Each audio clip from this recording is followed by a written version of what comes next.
हीरापुर गांव में पिछले कुछ दिनों से एक बड़ी ही अजीबोगरीब घटना घट रही है। इस गांव में स्कूल के पास की जमीन गांव के जमींदार कुंदन की है, लेकिन लोग इसे भूतिया जमीन के नाम से जानते हैं, क्योंकि सूरज छिपने के बाद जो भी इस जमीन के पास से गुजरता है वह गायब हो जाता है, फिर चाहे वह इंसान हो या जानवर। एक दिन गांव के दो व्यक्ति अपनी फरियाद लेकर जमींदार के पास जाते हैं। जमींदार साहब, आपकी भूतिया जमीन ने मेरे बेटे को गायब कर दिया। हाँ जमींदार साहब, आपकी उस भूतिया जमीन ने मेरी भैंस को भी गायब कर दिया। नमक हराम हो, मेरे ही टुकड़ों पर पलते हो और मुझ पर ही आरोप लगाते हो। वो जमीन मेरी है तो इसका मतलब मैंने गायब कर दिया तेरे बेटे को और तेरी भैंस को। दफा हो जाए यहाँ से, वरना तेरा दाना पानी बंद करके गांव से बाहर निकलवा दूंगा। माफी माई बाप, माफी, माफ कर दो, भूल हो गई। हमारा दाना पानी बंद करना। इस बुढ़ापे में आप ही तो सहारा हो।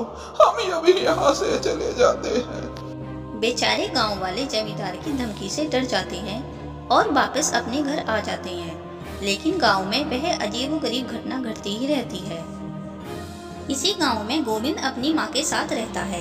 गोविंद एक पढ़ा लिखा और जागरूक इंसान है और किसी प्रकार के अंधविश्वास को नहीं मानता है, लेकिन गांव में घट रही इस विचित्र घटना को लेकर वह काफी परेशान है।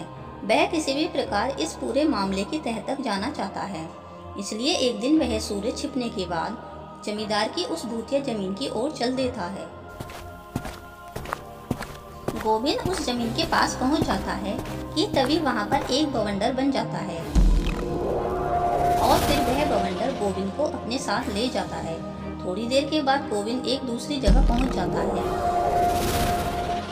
वह हैरान होकर इधर उधर देखने लगता है कि तभी उसकी नज़र कुछ लोगों और जानवरों पर पड़ती है। गोविंद यह सब देखकर चौंक जाता है, क्योंकि यह सब लोग और जानवर उसके अपने गांव के ही थे, जो कि भूतिया जमीन के पास से गायब हुए थे। गोविंद उन लोगों के पास जाने के लिए जैसे ही कदम बढ़ाता है, तभी उसके सामने एक चुड़ैल आकर खड़ी हो जाती है।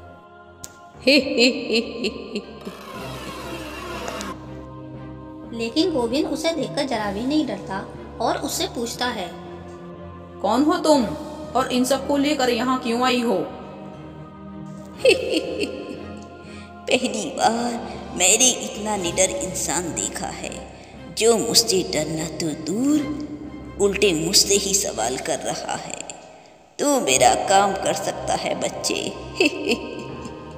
मेरी इन लोगों से कोई दुश्मनी नहीं है। मैं इन सब लोगों को सही सलामत छोड़ दूंगी, लेकिन इससे पहले तुझे मेरा एक काम करना होगा। कौन सा काम करना है मुझे? जल्दी बताओ। मैं इन सबको छुड़ाने के लिए तुम्हारा काम करने के लिए तैयार हूँ। फिर उसके बाद चुड़ैल गोविंद को अपना वह काम बता देती है।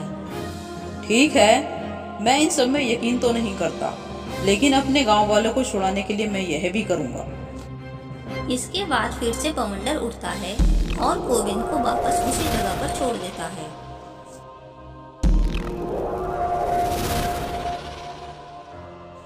ओह, यह सब क्या था? सपना था या हकीकत? खैर कुछ भी हो, मुझे अपने गांव वालों के लिए यह सब करना है। इसके बाद गोविंद चुड़ैल की योजना के अनुसार तांत्रिक को बुलाता है। अरे बेला, इतनी रात को गांव के ये लोग यहाँ पर क्यों इकट्ठा हुए हैं? तुझे कुछ पता है?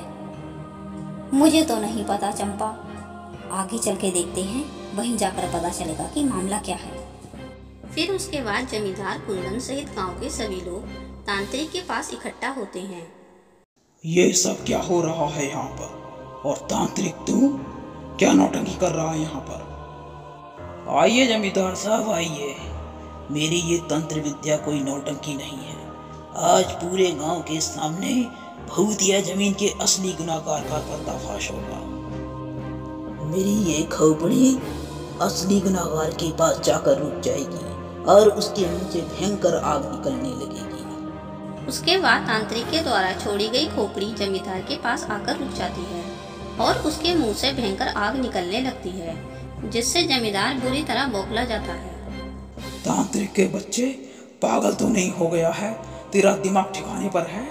तू मुझे दोषी ठहरा रहा है? जमींदार कुंदन को तेरा बोरिया बिस्तर बनवाकर गांव के बाहर न फेंकवा दिया तो मेरा नाम भी कुंदन नहीं। फिर जैसे ही जमींदार कुंदन तांत्रिक की ओर बढ़ता है, वहाँ पर चुड़ैल आ जाती है। सभी लोग चुड़ैल को देखकर डर जाते हैं। उसके बाद वह चुड़ैल एक औरत की आत्मा के रूप में बदल जाती है। कांता बहन? हाँ, ये तो कांता बहन है। कांता? हाँ जमींदार, कांता। जमींदार, याद है तुझे वो 20-22 साल पुरानी घटना? कौन सी घटना? गांव वालों, वो स्कूल के पास वाली जमीन जिसे तुम भूतिया जमीन के नाम से जानते हो, वो इस जमींदार की नहीं, मेरी है, मेरी। इस जमींदार ने बेईमानी करके वो जमीन मुझसे हड़पी थी और मुझ पर चोरी का इल्जाम लगवाकर गांव से बाहर निकलवा दिया था और साथ ही यह फरमान भी दे दिया कि जो भी मेरी मदद करेगा उसे भी गांव से बाहर निकलवा दिया जाए। इसके डर से किसी ने भी मेरी मदद नहीं की। मैंने भूखी प्यासी रहकर गांव के बाहर दम तोड़ दिया। इस दुष्ट ने और भी कई लोगों की जमीनें हड़पी हैं। क्या क्या बकवास है ये? मैंने ऐसा कुछ नहीं किया। जमींदार साहब, अपना गुनाह कबूल कर लीजिए। ये अतृप्त आत्मा है, कुछ भी कर सकती है। ओए तांत्रिक के बच्चे, चुप कर। तभी कांता की आत्मा चुड़ैल में बदल जाती है।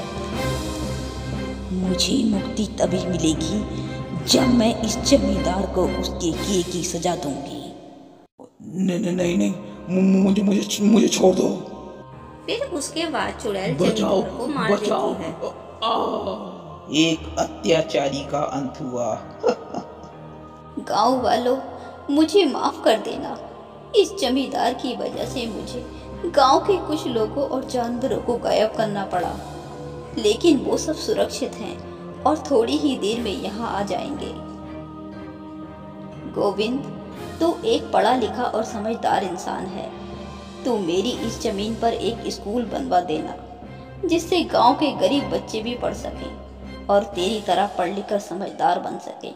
हम लोग अनपढ़ थे, इसी वजह से इस दुष्ट जमींदार की बेईमानी का शिकार बने। बोल, स्कूल बनवाएगा ना? मेरा इतना काम करेगा? हाँ, अपने गांव की भलाई के लिए मैं यह जरूर करूँगा। इसके बाद कांता की आत्मा को मुक्ति मिल जाती है। फिर एक बवंडर आता है और वह गायब हुए गांव के लोगों और जानवरों को छोड़ जाता है। मेरा बेटा, मेरी भैंस,